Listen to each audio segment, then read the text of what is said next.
मेरा भाई है हाफिज उसामा मंसूर साहब, उन्होंने बड़ा पसंद है। और मेरा भाई है हाफिज एहसान मंसूर साहब, उन्होंने कलाम बड़ा पसंद। मेरे अब्बू जी अगले दिन कहन लगे, यार हबीब तू फेसबुक ते कलाम पढ़िया तो बड़ी यार प्यारी आवाज़ लगी है, बड़ी सोहनी मैनू आवाज़ लगी। अब्बू मैनू कहन लगे जरा सुना। हाँ, मैं अब्बू जी नू माशाअल्लाह गड्डी दे विच बह के सुनाया तो तुहानू सुनाना चाहना।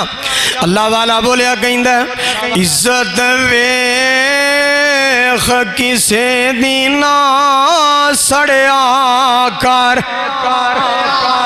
इज्जत वेख किसे दी ना सड़िया कर, ना ठंडे होके परया कर, ना वेख तू कम शरीकां दे, सुख मिल देनी नाल नसीबां दे।